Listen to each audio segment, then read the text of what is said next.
मैं आप सबका धन्यवाद देता हूं। अचानक आपको बुलाना पड़ गया और ये जानकारी हमारे लोगों को भी नहीं थी कि इस तरह की बात होगी। हालांकि ये सूचना मिल रही थी कि लखनऊ से जो मुख्यमंत्री उनके सबसे बड़े अधिकारी हैं और प्रमुख सचिव का जगह जगह फोन जा रहा है कि जहां भारतीय जनता पार्टी हारे वहां पर काउंटिंग स्लो करिए। मुख्यमंत्री के प्रमुख सचिव डीएम्स को फोन कर रहे हैं कि जहां बीजेपी हारे वहां पर काउंटिंग स्लो होनी चाहिए। और यही नहीं, अगर हम पिछला चुनाव देखें तो जो भारतीय जनता पार्टी की हार हुई है 47 सीटें ऐसी हैं जो 5000 के अंदर कम वोट में हुई हैं।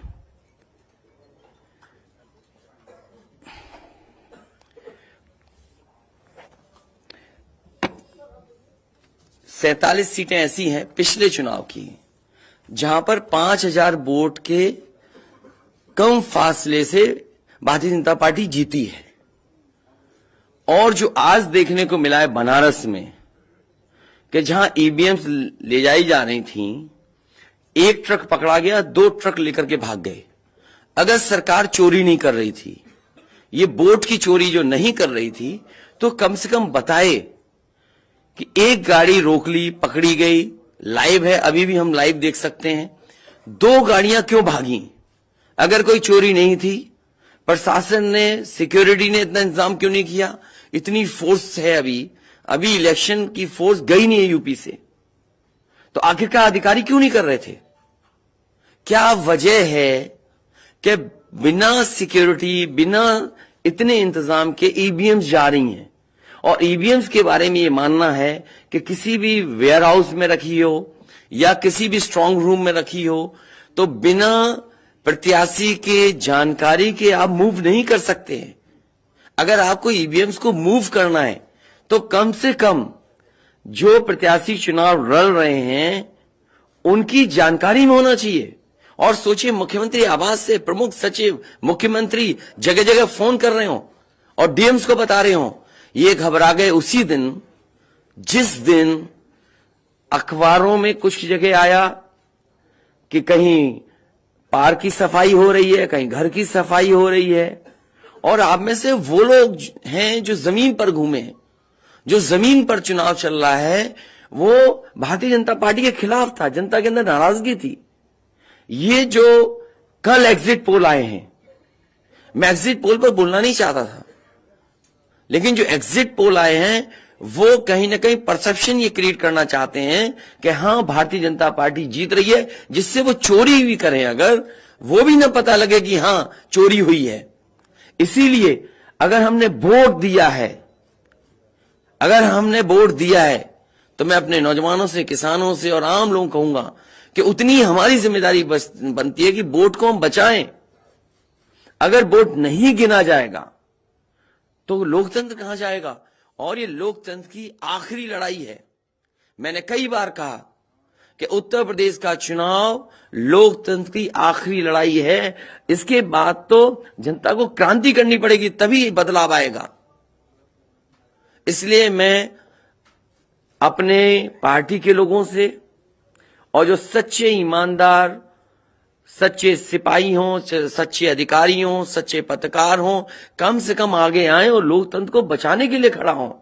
और मैं अपनी पार्टी के लोगों से कहूंगा कि जब तक काउंटिंग न हो जाए तब तक कम से कम ये नजर रखें और लगातार निगरानी रखें कि कैसे वोट बचाया जा सकता है, कैसे जहां पर मशीनें रखी हैं कोई किसी का आना जाना ना हो।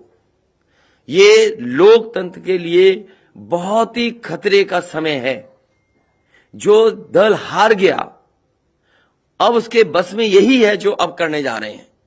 ये जितने कुछ एग्जिट पोल हुए हैं वो इसीलिए हुए हैं कि अगर वो चोरी भी करें तो शायद नजर ना आए। अब ईवीएम्स पकड़ी गई हैं, बहाना कोई ना कोई अधिकारी बताएंगे कि हम ईवीएम्स इसलिए ले जा रहे थे। आखिरकार फोर्स के साथ क्यों नहीं ईवीएम्स जा रही थी? ये तो ईवीएम की एक बनारस की जो अभी भी लाइव चल रहा है वो घटना है। बरेली में एक स्ट्रांग रूम से बाहर नगर पालिका की कचड़े की गाड़ी में, जिसका नंबर UP25DT9166 में 3 बक्से सील पकड़े गए। जो सील बक्से थे, एक बक्से में सादा बैलेट पेपर था तथा 2 बक्से में मोहरें, रजिस्टर तथा सील करने वाला सामान था। करीबन 500 बैलेट पेपर पकड़े गए। इसी तरह सोनभद्र का है कि सोनभद्र में भी बड़े पैमाने पे चीजें पकड़ी गई। वो भी लोग समझ में आ गया तो उन्होंने देखा, एसडीएम को रोका। एसडीएम घोरावल जनपद सोनभद्र में खाली मत पर अपनी गाड़ी से पॉलिटेक्निक कॉलेज ले जाते हुए पकड़े गए। क्या सफाई देगी सरकार? इसीलिए मैंने कहा, प्रमुख सचिव मुख्यमंत्री, आप जानकारी कर लें। अगर आपके डीएम्स कोई जानकार हैं, उन्होंने खुद बताया है कि वहां से, लखनऊ से फोन आ रहे हैं कि जहां पर भारतीय जनता पार्टी हार रही हो, वहां पर काउंटिंग स्लो हो और रात तक काउंटिंग लेकर के जाइए।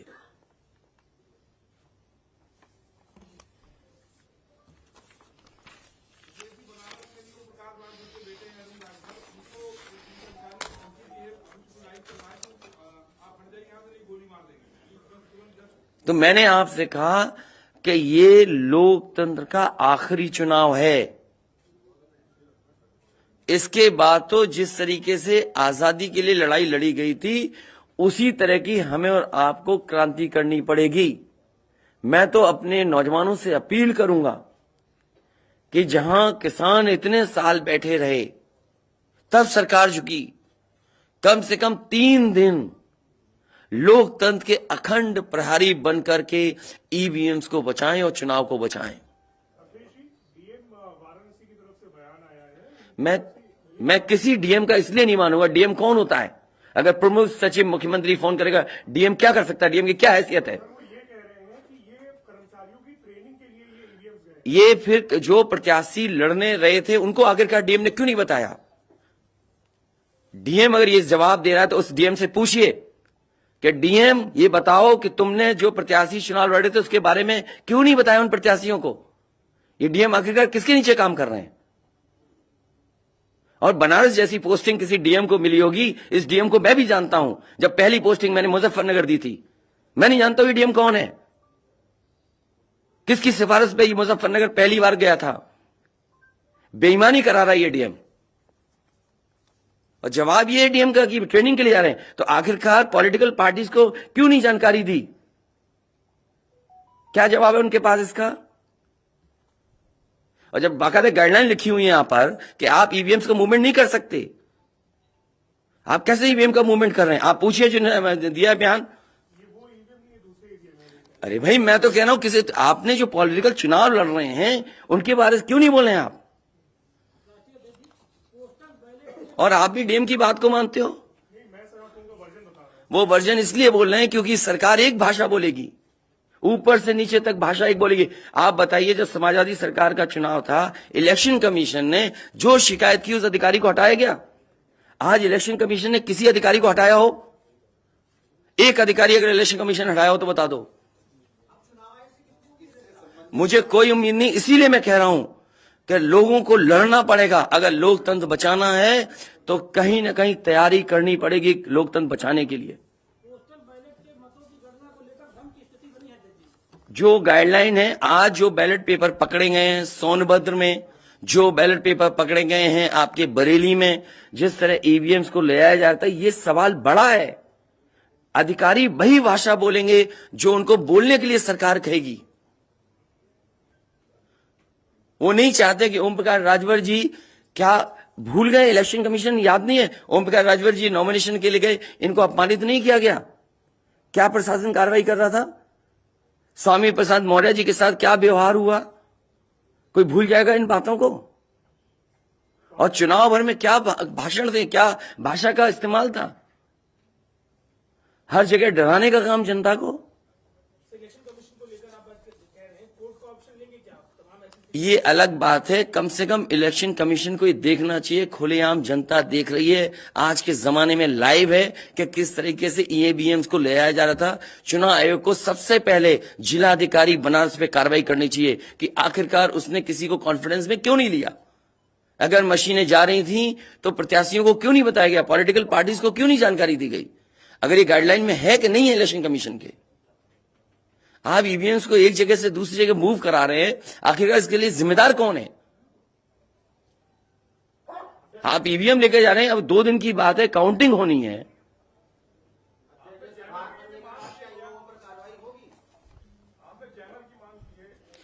जैमर इसलिए कि कई लोग आशंका इस बात की व्यक्त कर रहे हैं कि हो सकता है कि टेक्नोलॉजी ऐसी हो जहां पर मैनिपुलेशन किया जा सके, इसलिए कहीं ना कहीं देखा जाना चाहिए इस बिंदु को भी। भारतीय जनता पार्टी के नेता लगातार कह रहे हैं कि ओम प्रकाश राजभर हो, स्वामी प्रसाद मौर्य हो, संजय चौहान हो, या जो ये कहें कि आपके साथ जो लोग आपके चुनाव में आपके साथ आए, आपके साथ चुनाव लड़े, उनको चुनाव नहीं जीतने देंगे, उनको चुनाव किसी भी कीमत पर हम हराएंगे। तो यही तो तरीका है, जो लड़ रहे हैं उनके बेटे ही तो लड़ रहे हैं चुनाव, जहां की ईवीएम्स पकड़ी गई हैं। और भविष्यवाणी एग्जिट पोल में कैसे आ सकती है? पॉलिटिकल लीडर्स जो बातें कहें, सत्ता के लोग बैठे हुए, वो एग्जिट पोल में कैसे दिखाई दे रहा है? प्रशासन और सरकार की जो चोरी है, इसमें एग्जिट पोल के टेलीविजन चैनल शामिल होंगे। आपको ये देखना चाहिए, जो एग्जिट पोल कर रहे हैं, क्या मुनाफे के लिए कर रहे थे? जो कंपनियां बड़ी बड़ी, सर्वे का पैसा कौन दे रहा है उनको? और जो डेटा दिया है चैनलों को, फ्री दिया गया है कि उपहार में दिया गया है, वो अलग बिंदु है। कोई इतनी बड़ी एक्सरसाइज कर रहा है, उसका फाइनेंशियल बर्डन कौन उठा रहा है?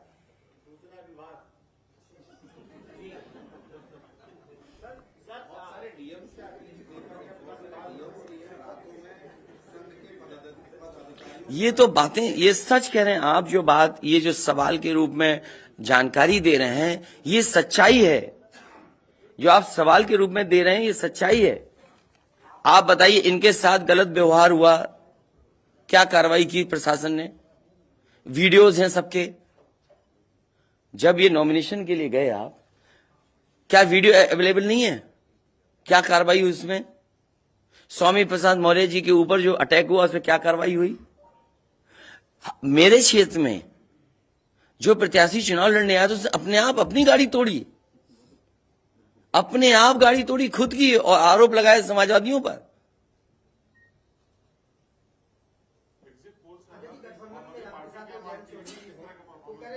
क्या करेंगे जब वोट को लेंगे? आगे वो कह रहे हैं शांतिपूर्ण मतगणना के लिए उन्होंने अपील की है। नहीं, शांतिपूर्ण मतगणना के लिए तो हम भी अपील कर रहे हैं, लेकिन सावधान रहें। अगर वोट दिया है तो वोट को बचाए भी तो सही। अगर ईवीएम्स खुली सड़क पे इस तरह जाएंगी, आप क्या उम्मीद करोगे? आपके बैलेट पेपर पकड़े जा रहे हैं। आपके लखनऊ में ही एक गाड़ी पकड़ी गई थी, उसके अंदर क्या क्या था? वो कहते वो तो हर गाड़ी में टूल बॉक्स होता है। तो टूल बॉक्स में इतना बड़ा हथौड़ा थोड़ी होता है कि आप ताला तोड़ दो। वोट बचाने के लिए कहीं ना कहीं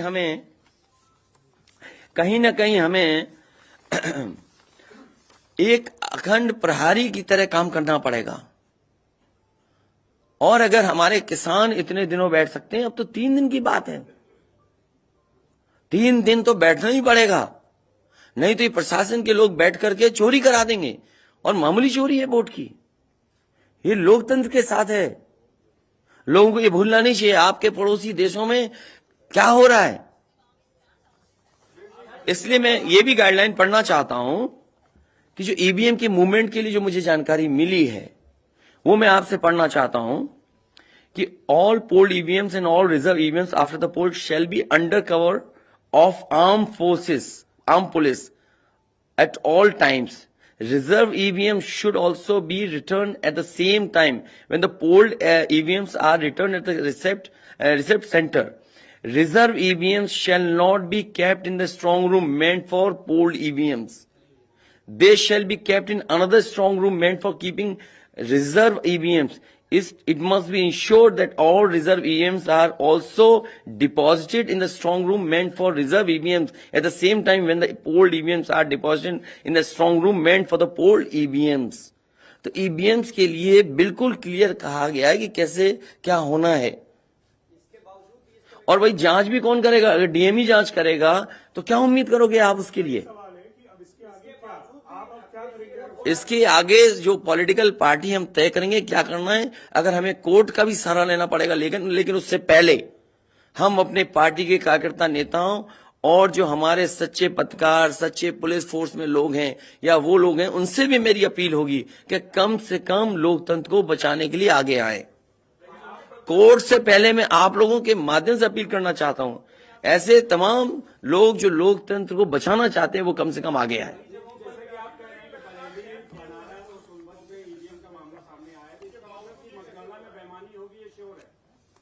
आपने पंचायतों का चुनाव देखा था, भारतीय जनता पार्टी ने खुलेआम वोट को लूटा। जनता को याद है महिलाओं की जो कपड़े फाड़े गए, छीने गए, महाभारत के अलावा अगर किसी ने किया तो वो भारतीय जनता पार्टी ने करके दिखाया। क्या कार्रवाई की गई उस समय बताइए? इलेक्शन जो आपका स्टेट इलेक्शन कमीशन है, शिकायतें हुई, क्या कार्रवाई हुई उनके ऊपर? क्या कार्रवाई हुई पुलिस के ऊपर? क्या कार्रवाई हुई उन लोगों जिन्होंने वोट को छीना? इसलिए मैं अपील करता हूं आपके माध्यम से, जो सच्चे पत्रकार हैं, सच्चे अधिकारी, पुलिस फोर्स, लोकतंत्र को बचाने के लोग सामने आए, जिससे लोकतंत्र बचाया जा सके। माननीय मुख्यमंत्री जी, ये जो घटनाएं हो रही हैं, हताशा और निराशा की जो है वो पराकाष्ठा है। क्या ऐसा कुछ होगा? क्या समाजवादी मैं नौजवानों से विशेष अपील करूंगा, और इसलिए अपील करूंगा, मैंने वो तस्वीरें देखी कि नौजवान वोट डालने के लिए लोकतंत्र में कैसे निकल पड़ा। अगर उसने वोट डाला है तो कम से कम वो वोट बचाए। अपना कैसे वोट बचाएगा? गिनने से कैसे गिनती में लाएगा?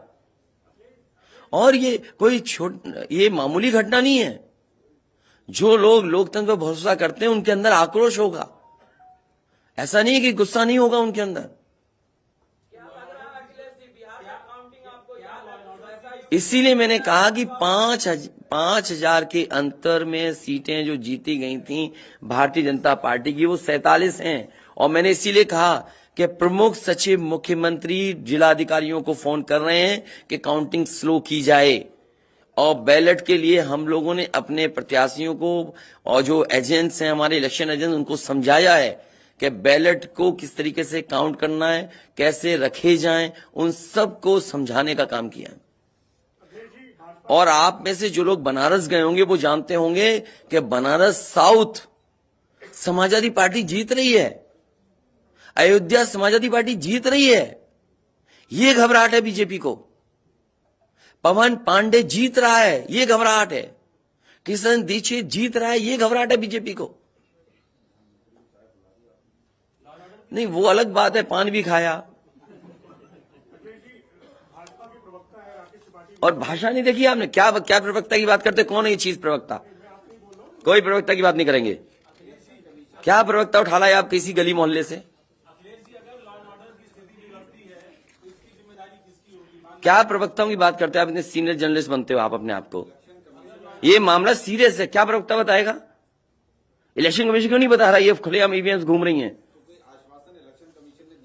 कोई आश्वासन नहीं दिया। हो सकता है हमारी प्रेस का शायद कुछ जागे। ये यूपी के हैं सब, और कहां के हैं इलेक्शन कमीशन के लोग? रिटर्निंग ऑफिसर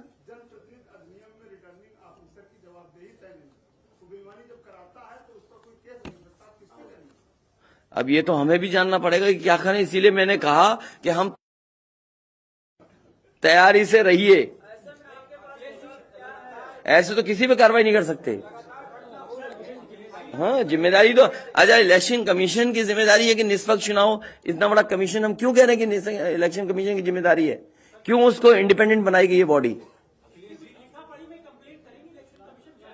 ये सब जो आपके माध्यम से हो रहा है वो सब लाइव है। जो ये चीजें हो रही है सब लाइव है, सब शिकायतें की जाएंगी, सब देंगे। अभी तो अभी कहो तो अभी लाइव दिखा दें। जब आपको बुलाया है, मैंने तकलीफ दी आपको, इसके बाद हम लोग अपना लिखेंगे।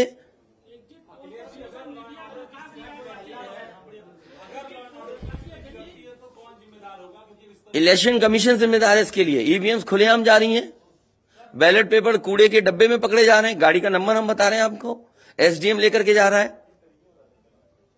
और मैं तो कहूंगा कि चुनाव हमारे जितने भी समाजवादी लोग हैं कानून व्यवस्था को मानते हुए शांतिपूर्ण रहें, लेकिन जिम्मेदारी सरकार की भी तो है। ये जिम्मेदारी इलेक्शन कमीशन की नहीं है, सरकार की नहीं है। आप अगर पूरी सुरक्षा के साथ उन ईवीएम्स को ले जाते, जो प्रत्याशी चुनाव लड़ रहे हैं उनकी जानकारी में लेकर के जाते हैं, तो किसको आपत्ति थी? ये तो पकड़ी गई हैं। अगर चोरी पकड़ी गई है तो चोरी पकड़ी को पे आप कानून व्यवस्था की बात करोगे? आप तो नहीं सुनी जाएगी तो समाजवादी पार्टी हर रास्ते को अपनाएगी जहां पर लोकतंत्र को बचाया जा सके।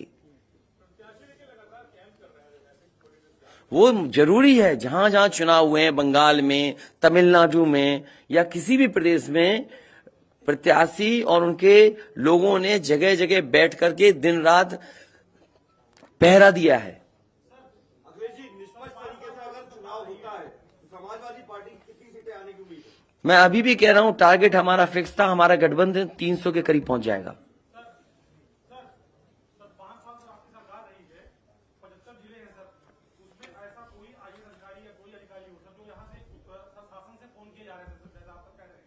मुझे तो अधिकारी नहीं बताया ना। नहीं, मैंने नाम लिया प्रमुख सचिव मुख्यमंत्री का, जिससे मुझे जानकारी मिली। उसका नाम कोई नहीं बता सकता। हाँ, मुझे इलेक्शन कमीशन अगर कहेगा तो मैं नाम बताऊंगा। अरे हम सरकार चलाएंगे, हमें हमारे इतने भी अधिकारी नहीं होंगे। क्यों नाम बताएं चाहने वालों का? अरे तुम में चाहने वाले बैठे, किसी का नाम ले लूंगा मैं? तुम्हारे ही लोग अलग से मुझे मैसेज करते हैं, नाम ले दूं? अब तुम नहीं, वो हमारे दुश्मन हो तो हम क्या करें तुम्हारा? अरे बहुत सारे हैं जो हमें पर्सनल मैसेज भेजते हैं, तो क्यों नाम उनके ले दूं मैं? क्या चीज? अरे नए हो पत्रकार यार, बहुत सीनियर नहीं हो तुम। अपना परिचय दे दो, सब जान जाए आपको। जाने कौन सा एनबी है।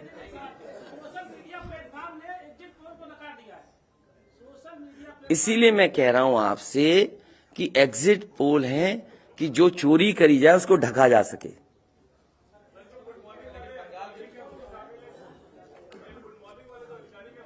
नहीं, अगर ओम प्रकाश राजभर जी से पूछना चाहो तो उनसे ही पूछ लो,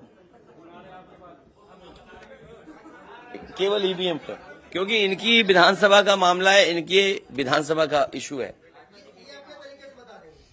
देखिए, जैसा कि अभी हमारे एक साथी ने कहा कि माननीय अखिलेश यादव जी के साथ जो लोग हैं, चाहे संजय चौहान जी हों, चाहे ओम प्रकाश राजभर हों, चाहे स्वामी प्रसाद मौर्य हों, हम उनको जीतने नहीं देंगे।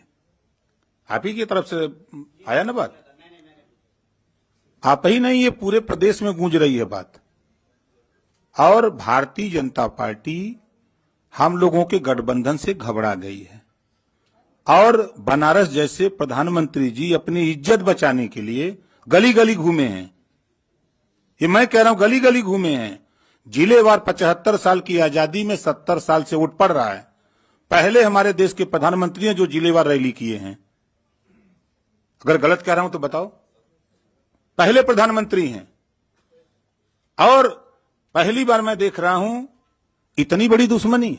मैं उसी दिन कहा था जिस दिन नामांकन के समय जिलाधिकारी और वहां के कमिश्नर की मिली भगत से जब 3 लोगों की एंट्री है नॉमिनेशन कक्ष में, तो सैकड़ों गुंडे वहां कैसे पहुंच गए? पहले सवाल वहीं खड़ा होता है। उसी दिन मैंने कहा था आप लोगों के सामने पेश करके लखनऊ कि डीएम बनारस और कमिश्नर के होते हुए निष्पक्ष चुनाव नहीं हो सकता। आज खुलासा हो गया। जब चुनाव आयोग की गाइडलाइंस है कि चाहे खाली ईवीएम हो चाहे कोई ईवीएम, अगर वहां स्ट्रांग रूम से निकालना है तो वो वहां चुनाव लड़ने वाले उम्मीदवारों को सूचना दे, तब उसके बाद वो वहां से ले जा सकता। और प्रशासन की निगरानी में, और 3-3 गाड़ियां भाग रही हैं। शायद हमारे लोग वहां नहीं होते। 2 गाड़ी तो चली गई, एक गाड़ी जबरी जब खड़ा हो गया किसी तरह जान बचा के तो रोका, तुरंत उसके चारों टायर का हवा निकलवा दिया हमने। निकालो नहीं तो ये भी ढकेल के लेके चले जाएंगे। वही देखिए, दिख रहा है ना इतनी ईवीएम मशीनें कैसे वहां आई। सवाल तो इस बात का है। तो देखिए, वहां के जिलाधिकारी और कमिश्नर जो वहां हैं, इन पे हमारा खुद भरोसा नहीं है। और जाको राखी साइया मार सके न कोई, बाल न बांका कर सके बैरी जग सारा हो। 10 मार्च को 10 बजे देख लीजिएगा, पहले राउंड की जब बैलेट पेपर की गिनती होगी पहले चक्र की, तो समाजवादी पार्टी गठबंधन का रुझान जो आएगा वो 400 सीटों का आएगा। 400 से भी ज्यादा आ सकता है। आपके सामने 10 को देखिएगा, रुझान जो बैलेट पेपर का आएगा वो 400 से भी ज्यादा आएगा। लेकिन भारतीय जनता पार्टी घबराहट है। वो लगे हैं कि ईवीएम से हेरफेर कर देंगे, तो हम लोग भी वहां लगे हैं ईवीएम ठीक करने में। हम लोग भी घेर ही लिए हैं, नहीं थे तो लेके भागी गए थे। तो इनसे हम लोग डरने वाले नहीं है। हमारे गठबंधन के सभी नेता कार्यकर्ता, हमारे सभी साथी लगे हैं, पूरी किलेबंदी है। जो भारतीय जनता पार्टी की सोच है, ये एक कदम चलते हैं तो हम 10 कदम आगे निकल के चलते हैं। हम इनको 3 साल पहले ही बता दिया कि सत्ता से बेदखल करूंगा। आप लोग भी नहीं मान रहे थे कि मान रहे थे? नहीं मान रहे थे। और आज प्रश्न खड़ा हो गया ना। मैंने कहा 27 अक्टूबर 2021 को कि माननीय अखिलेश यादव जी को मुख्यमंत्री बना के दिखाऊंगा, और 10 मार्च को देखिएगा जब टीवी पे चलेगा आप लोगों की स्क्रीन पर, तब समझ में आ जाएगा सबको। यही हताशा और निराशा है कि ईवीएम जो है ये इधर उधर कर रहे हैं, लेकिन कुछ कर नहीं पाएंगे। हम लोग भी अलर्ट हैं।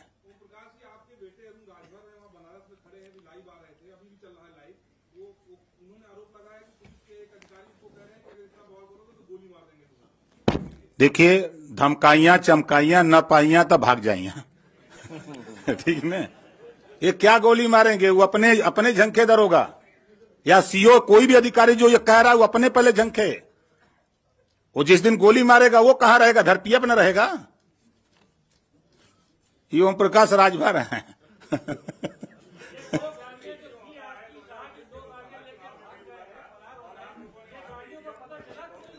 भैया मेरे, हम लोग तो एक घेर के रखे, दो तो वो भी किसी तरह, वो हमारा आदमी आगे खड़ा वो मार देता, धक्का मर जाता, लेकिन वो भी ढीठ था। अब जाति का ठाकुर था, यो बात है।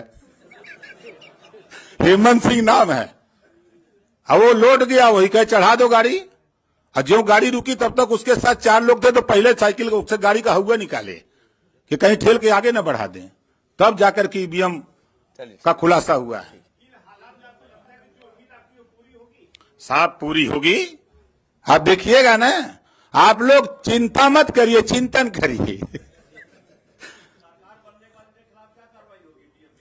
अरे यार तुमने देखिए आप जब कह दिया, इससे ज्यादा कह सकते हैं? तुम भी ऐसी बातें कर रहे हो भाई। जब कह दिया ये बातें, हैं?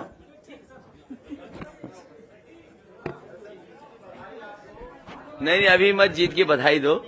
अभी जीत की बधाई हम लेंगे और मिठाई भी बांटेंगे आपको। और देखिए, एग्जिट पोल आ गए, बीजेपी वाले मिठाई का ऑर्डर नहीं दे पाए हैं क्या? बीजेपी का नहीं, हम तो खिला ही रहे, कल से ही खिला रहे हम तो। हैं? हम तो कल से खिला रहे मिठाई। और ये लाइव फिर दिखा दो, अभी लाइव चल रहा है ना। बताइए, अगर अभी तक लाइव चल रहा है, पिछले कितना टाइम, आधा घंटा 45 मिनट हो गया, उससे ज्यादा टाइम हो गया, अभी तक प्रशासन वहां पर अपनी मशीनें लेने नहीं आया। आप सोचिए आप, तो इसका मतलब यह है कि वो डरे हुए हैं कि चोरी कर रहे थे, पकड़ी गई।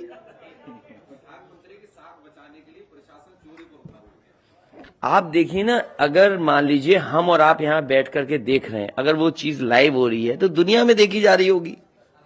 उनको परवाह नहीं है कि मशीन कौन ले जा रहा है, ले जाने दो। अभी लाइव हो रहा, सोचिए कितनी इतना समय, इसमें प्रशासन जाता, बातचीत करता, नहीं ले जाए ईवीएम्स।